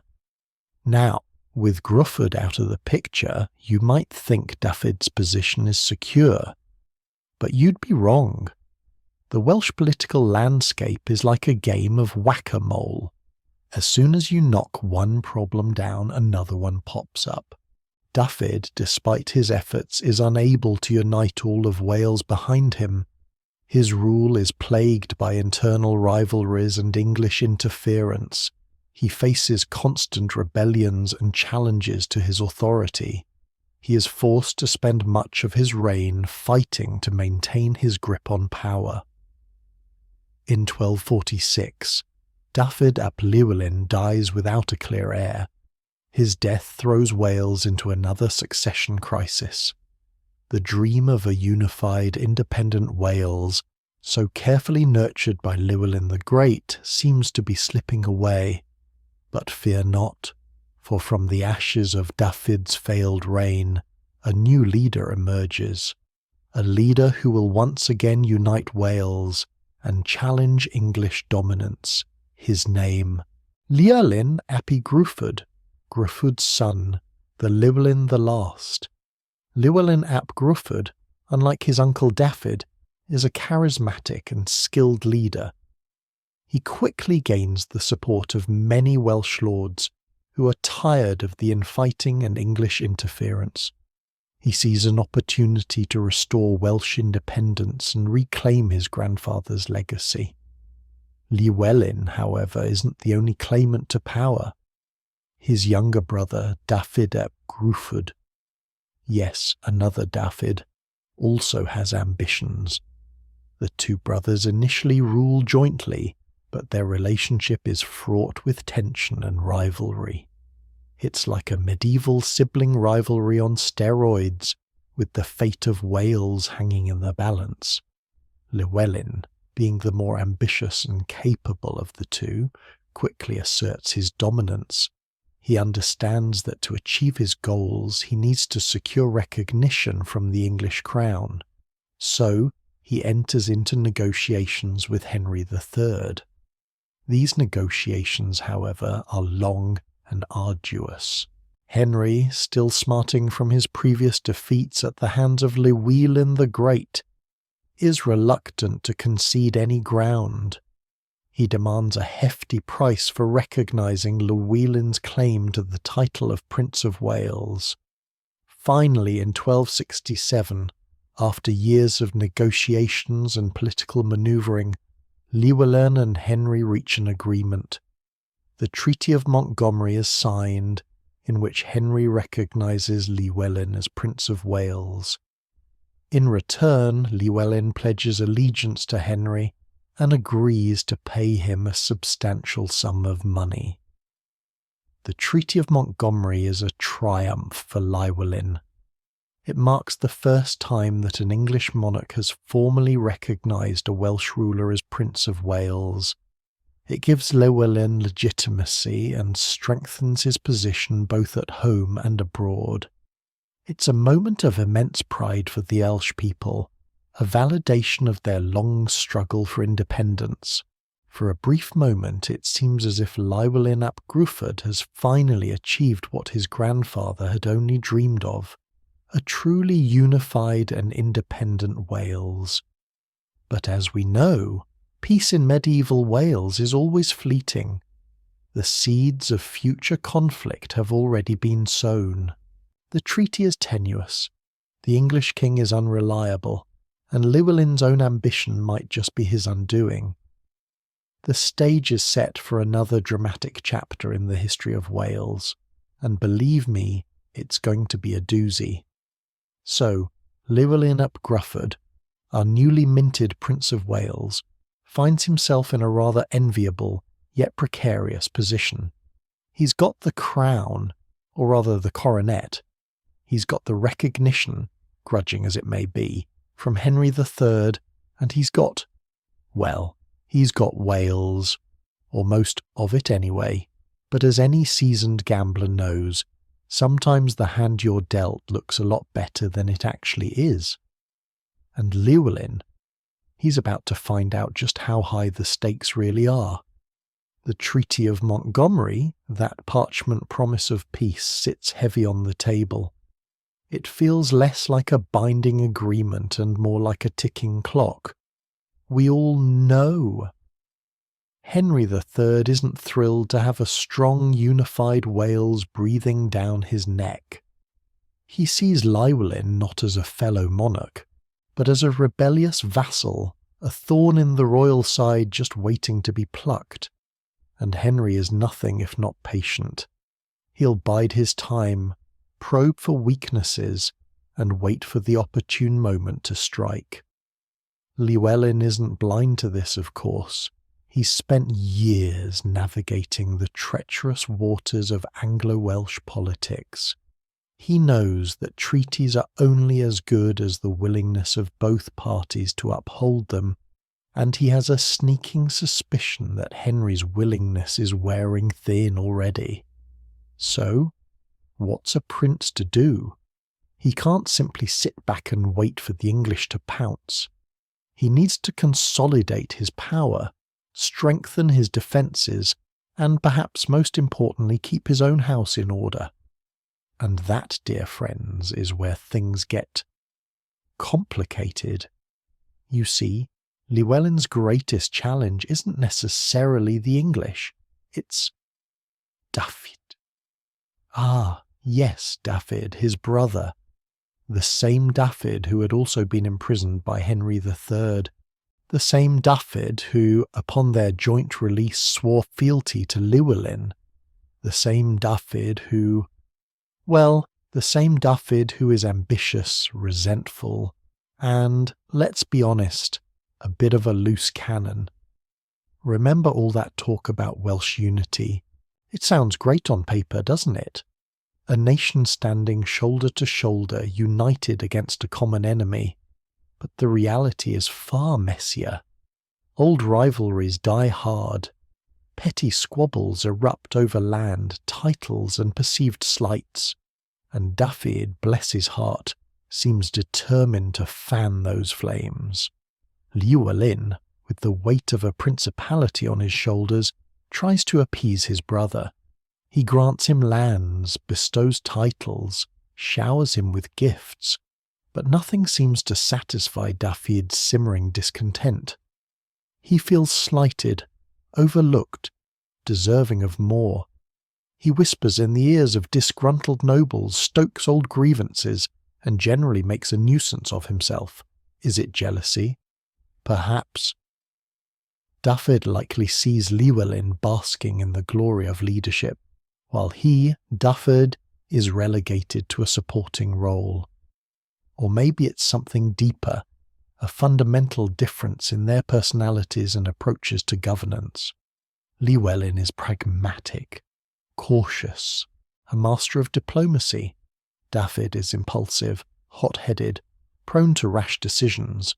Whatever the reason, their relationship is a powder keg waiting for a spark, and, inevitably, that spark arrives. It comes in the form of land, specifically land that Llywelyn, in his infinite wisdom, or perhaps lack thereof, had promised to grant to some of Dafydd's supporters. Only Llywelyn, facing pressure from other nobles, backtracks on his promise. He offers alternative lands, of course, but the damage is done. Dafydd explodes, accusations fly, insults are hurled, and their brothers nearly come to blows. It's a scene worthy of a Shakespearean tragedy, only with more Welsh cursing. Dafydd, fueled by rage and a healthy dose of self-pity, does the unthinkable. He defects. Yes, you heard that right. He throws in his lot with the English. He rides to the court of Henry III, kneels before the king, and offers his allegiance.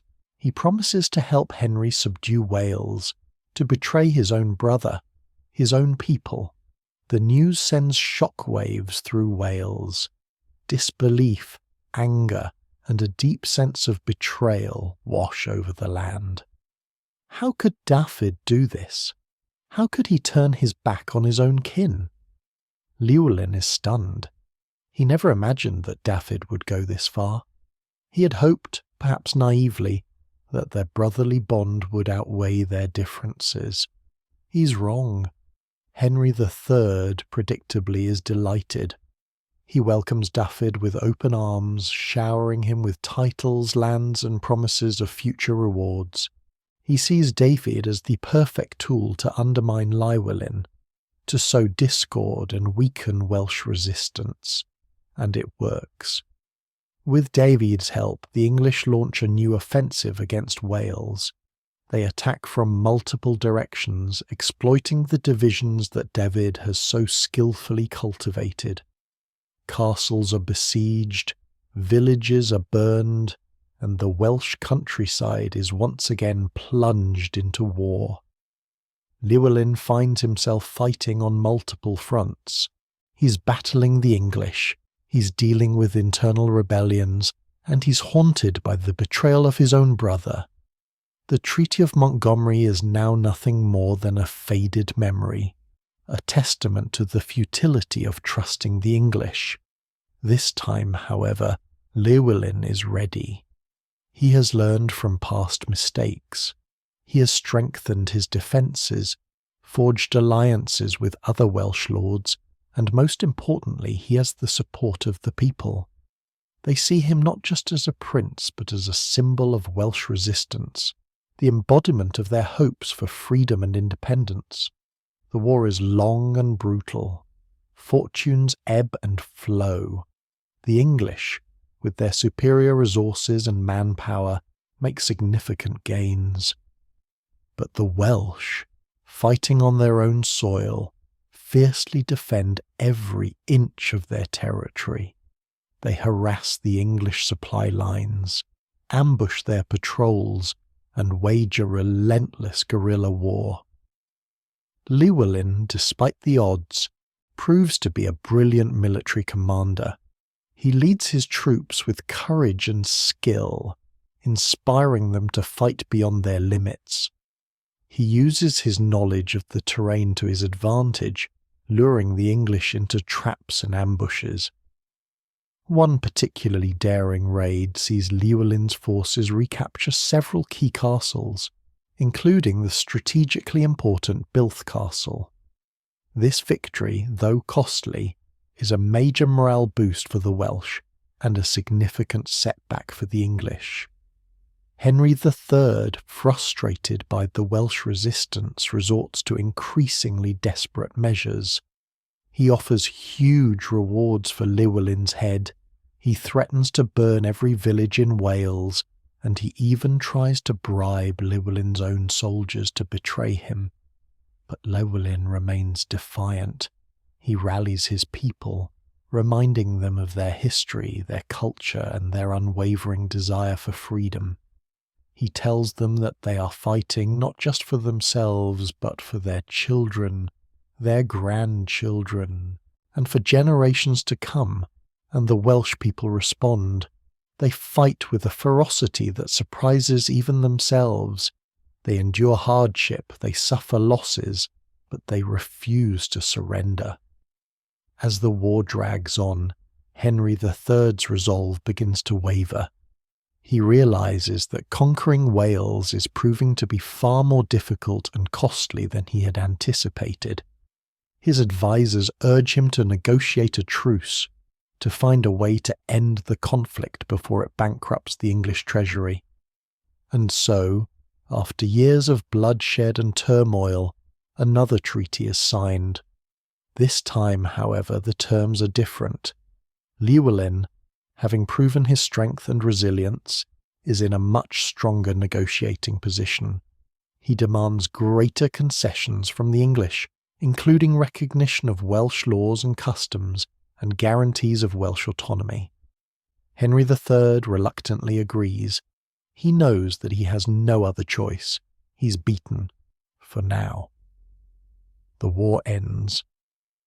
Wales breathes a collective sigh of relief, but the peace, once again, is fragile.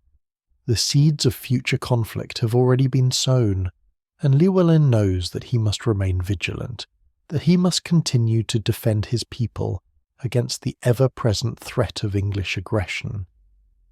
But for now, at least, he has won. He has defied the odds, he has preserved Welsh independence, and he has earned his place in history as Llywelyn the last true Prince of Wales. Or has he?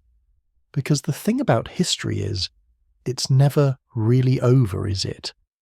And the story of Llywelyn ap Gruffydd is far from finished. The tensions between him and Dafydd remain, and Henry III is still on the throne of England, biding his time and waiting for another opportunity to strike. The chessboard is set, the pieces are in place, and the game is far from over. The next move, as always, is crucial, so Dafydd has thrown his lot in with the English. Betrayal stings, doesn't it? It's a festering wound that weakens the body politic, and in 13th century Wales that body was already bruised and battered. Llywelyn, however, is not a man to wallow. He is a man of action. The ink on the Treaty of Montgomery is barely dry, and already the parchment feels like a cruel joke. But a joke it is not. It is a foundation, however shaky, and Llywelyn intends to build upon it, even as the ground trembles beneath his feet.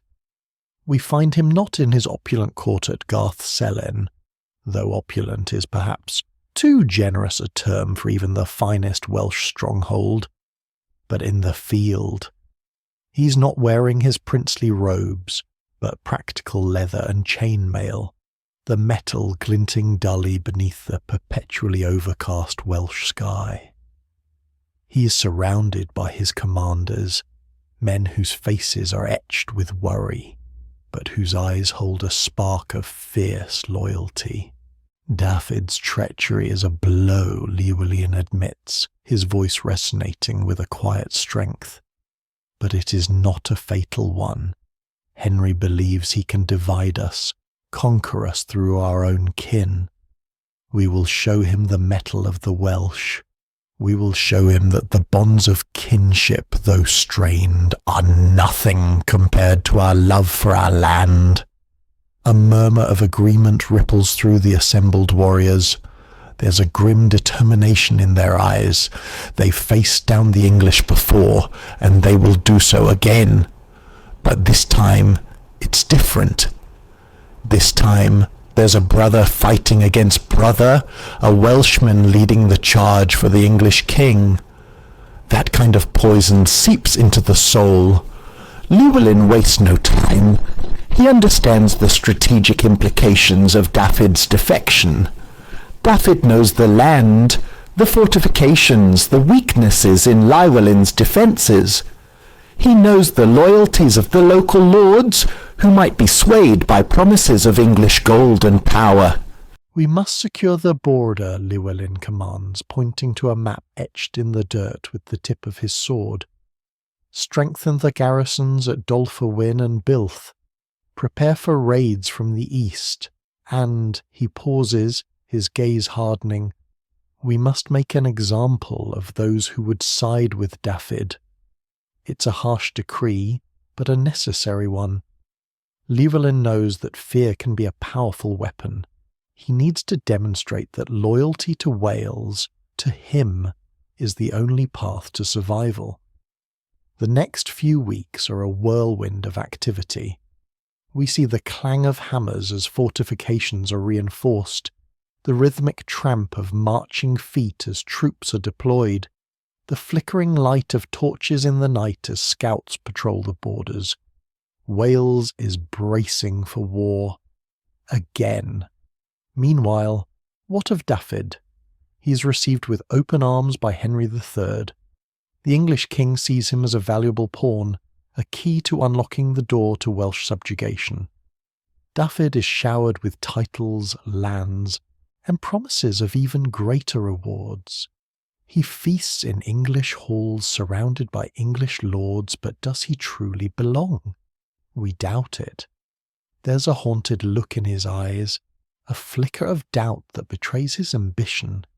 He may have gained the world, but he has lost his soul. He is a traitor in the eyes of his people, a pariah who will forever be remembered as the brother who turned against his own.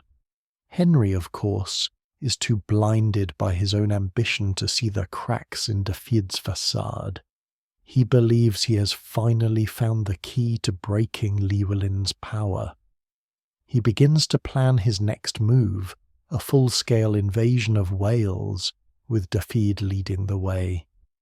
But Llywelyn is not idle. He understands that he cannot defeat the English in a straight-up battle. He needs to use his knowledge of the terrain, his guerrilla tactics, and the unwavering loyalty of his people to wear them down, to bleed them dry. He sends emissaries to the other Welsh princes, urging them to put aside their petty squabbles and unite against the common enemy. He reminds them of their shared heritage, their shared language, their shared love for their land. He appeals to their pride, their honour, and their fear. Some respond to his call, albeit reluctantly. They remember Llywelyn's past dominance, and they are wary of his ambition. But they also know that English rule would be far worse than Welsh rule, even under a strong man like Llywelyn. Others remain aloof, clinging to their independence, suspicious of Llywelyn's motives. They are the wild cards in this game, the ones who could tip the balance of power one way or the other. And then there are those who actively plot against him, who see Dafydd's defection as an opportunity to seize power for themselves.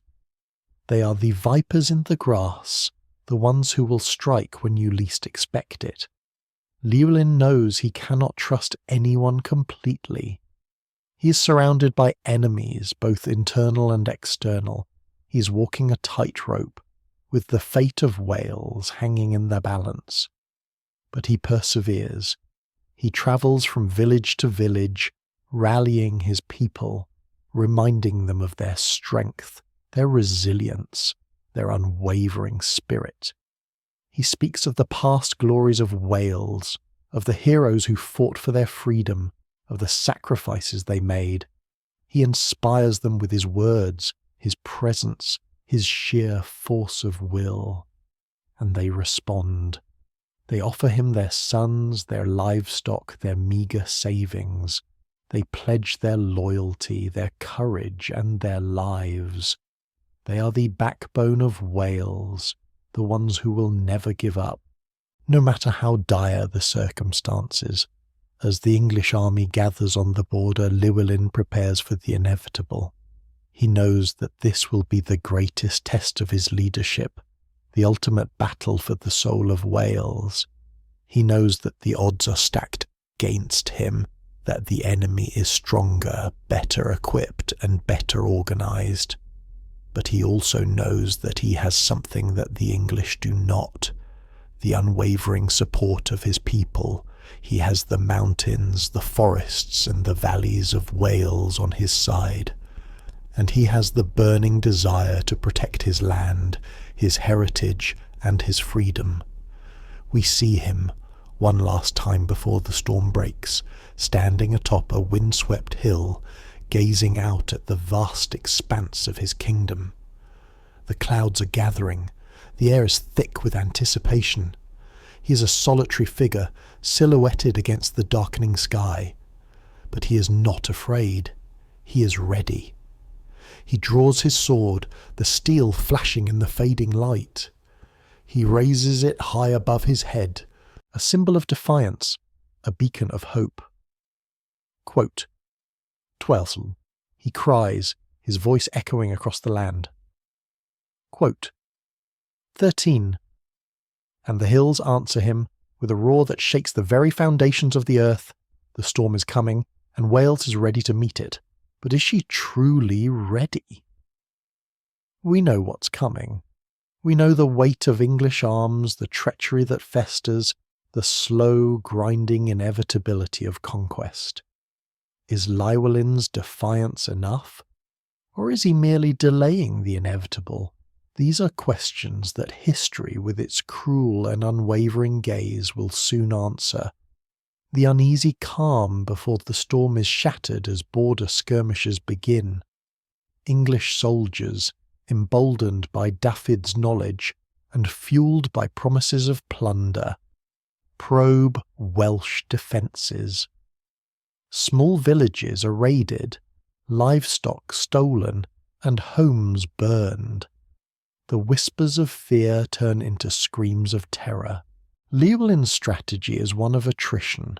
He avoids large-scale confrontations, instead relying on hit-and-run tactics, ambushes and scorched earth policies. He wants to make the English pay for every inch of Welsh soil they take. His men, skilled in the art of guerrilla warfare, harass the English supply lines, disrupt their communications and pick off isolated patrols. They melt into the mountains and forests, only to reappear when the enemy least expects it. The English army, accustomed to open battlefields and organised warfare, becomes increasingly frustrated. They are fighting an enemy they cannot see, an enemy that seems to be everywhere and nowhere at the same time. Henry III, growing impatient with the slow progress of the campaign, orders a more aggressive approach. He wants to crush Llywelyn's resistance quickly and decisively. He puts Dafydd in charge of a large contingent of English troops and sends him into the heart of Wales, hoping that his presence will demoralise the Welsh and encourage them to surrender. This is a gamble, and a dangerous one. Henry is betting that the lure of English gold and the fear of English power will be enough to overcome the deep-seated loyalty of the Welsh people. He is underestimating the strength of their spirit, their determination to resist, and their hatred of the English. Dafydd, however, is determined to prove his worth to Henry. He sees this as his chance to redeem himself in the eyes of the English king and to gain the power and prestige he craves. He leads his troops with ruthless efficiency, burning villages, slaughtering civilians, and showing no mercy to those who resist. His actions only serve to harden the resolve of the Welsh people. They see him as a traitor, a monster, a symbol of everything they despise about the English. They rally to Llywelyn's banner, determined to fight to the death to defend their homes, their families, and their freedom. The stage is set for a final bloody confrontation. The fate of Wales hangs in the balance. Will Llywelyn be able to withstand the might of the English army? Or will Wales be crushed beneath the iron heel of English rule? Only time will tell. Here we are then, poised on the precipice of, well, something. The ink on the Treaty of Montgomery is barely dry, but the parchment already feels brittle, doesn't it?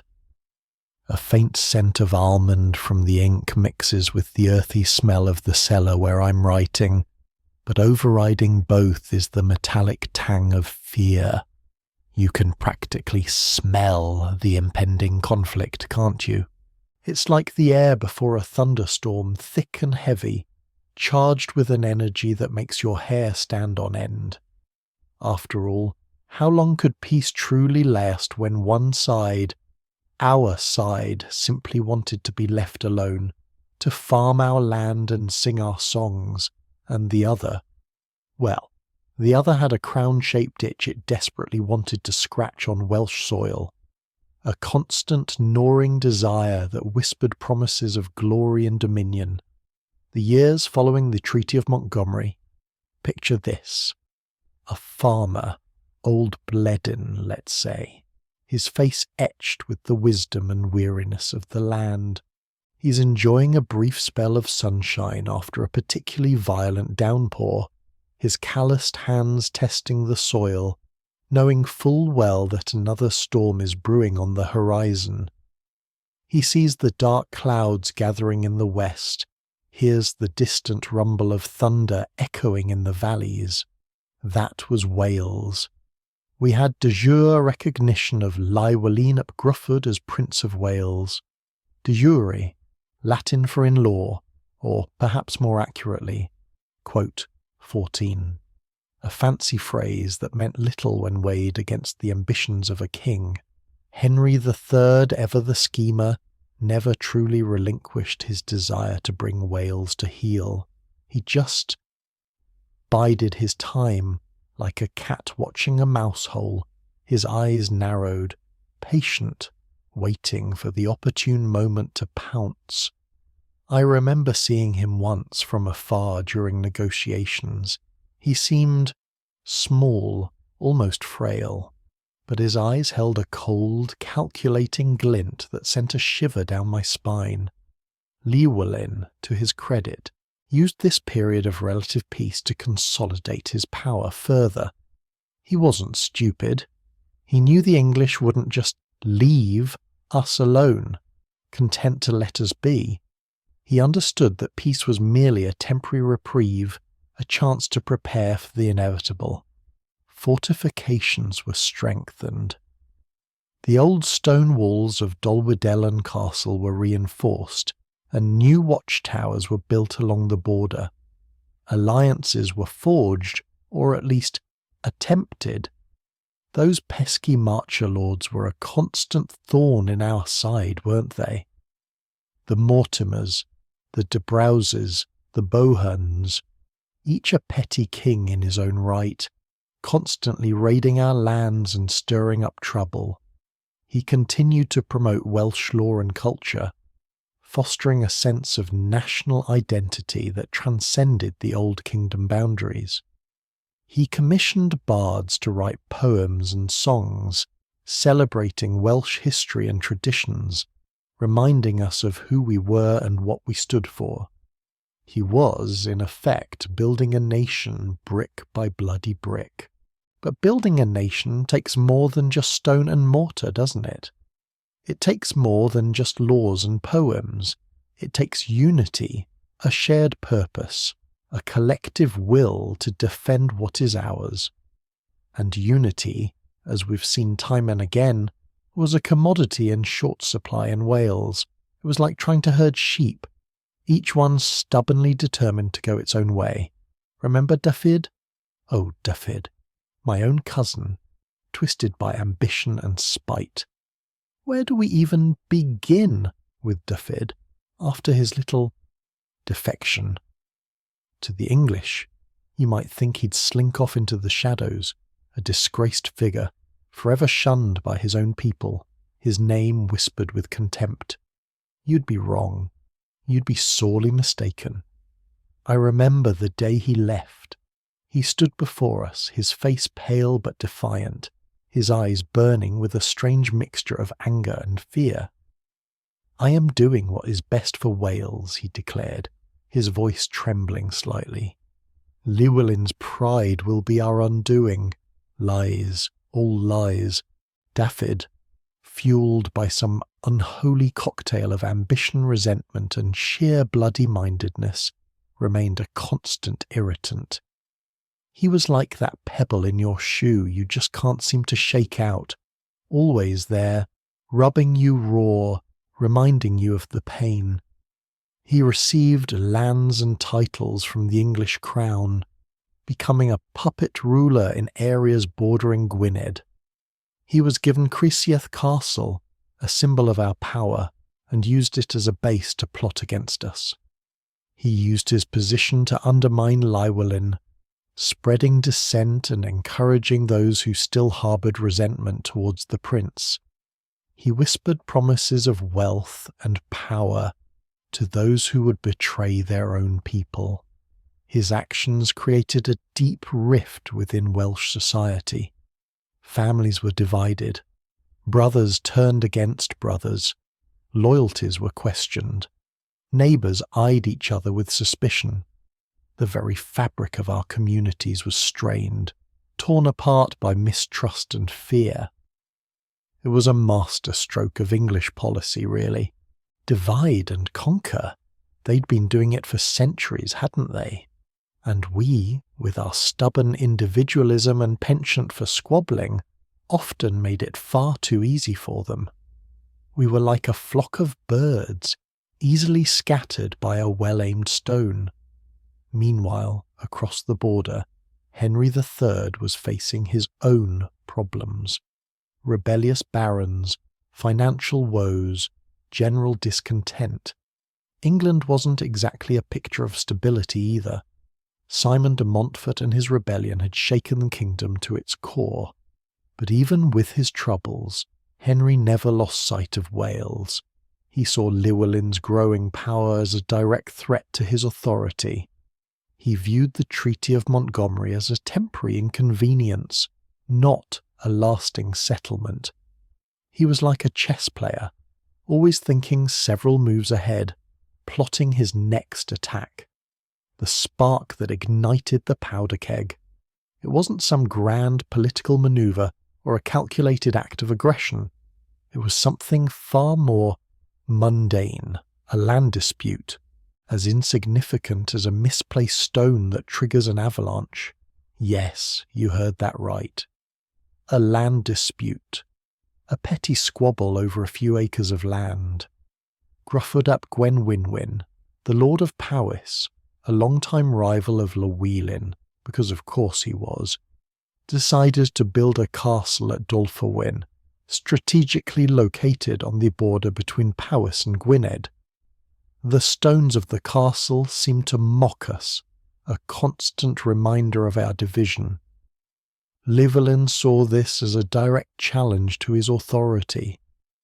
He argued that the castle was a violation of the Treaty of Montgomery, as it encroached upon lands rightfully belonging to him.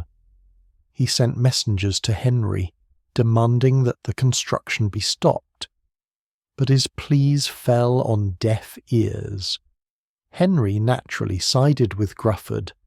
He saw this as an opportunity to weaken Llywelyn and reassert English dominance. He sent troops to support Grufford, effectively escalating the situation into a full-blown crisis. It was like pouring oil on a smouldering fire. Llywelyn, never one to back down from a fight, responded in kind. He mobilised his forces and marched on Dolfawyn. The castle was besieged.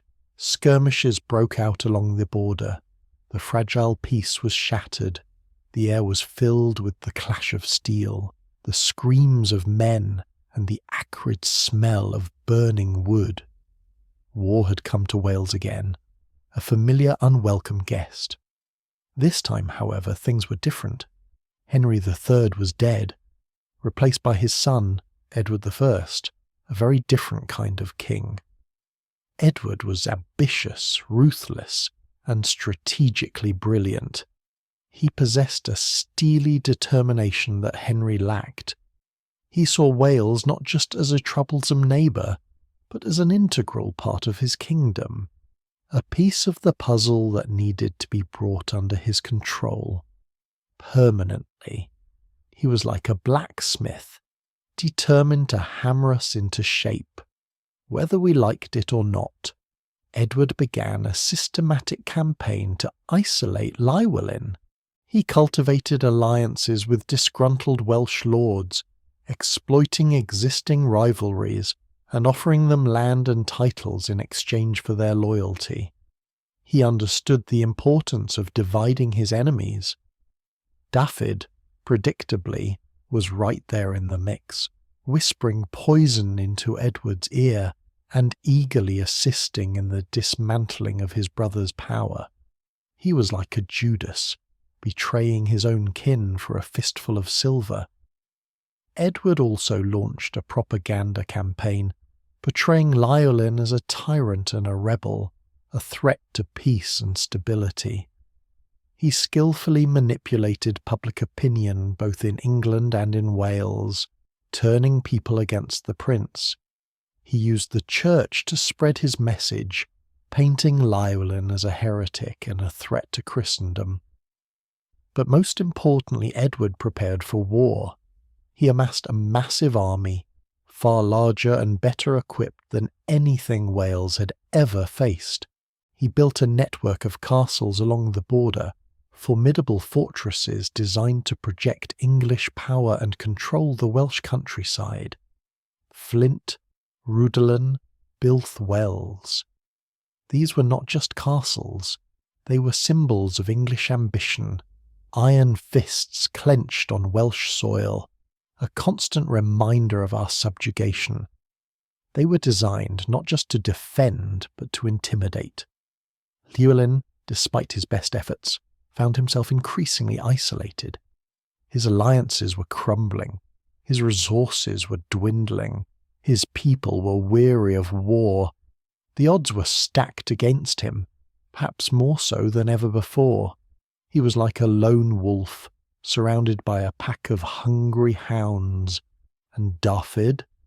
He continued his treachery, actively collaborating with the English, leading their troops through Welsh terrain, identifying key strategic locations, and generally making himself as useful as possible to the enemy. He knew our weaknesses, our secrets, our vulnerabilities. The brotherly bond, if it ever truly existed, was now completely severed. It was as if he had ripped his own heart out and offered it to the enemy. The stage was set for the final act. The storm was gathering. The air was thick with tension. Everyone knew that something momentous was about to happen. The fate of Wales hung in the balance, suspended by a thread. Were we ready? Of course not. Were we united? Hardly. Were we scared? Probably. But were we going to give up without a fight? Absolutely not. Never. Because that, you see, is not the Welsh way, is it? We might be outnumbered, outgunned, and outmanoeuvred. We might bicker and squabble amongst ourselves. We might make mistakes. But we never, ever give up our fight. We endure. We resist. We cling to our identity, our language, our culture. We are like the mountains themselves, weathered by storms but unyielding. And so, as the English armies marched into Wales, their banners fluttering in the wind, their armour glinting in the sun, we braced ourselves for the inevitable clash. We knew it would be a long and bloody struggle. We knew that the future was uncertain, but we also knew that we had something worth fighting for, our land, our freedom, our very soul, the right to be ourselves, to speak our language, to sing our songs. And that, my friends, is a powerful thing indeed, isn't it? A flame that cannot be extinguished, a spirit that cannot be broken. It is the very essence of what it means to be Welsh, and we would defend it to our last breath.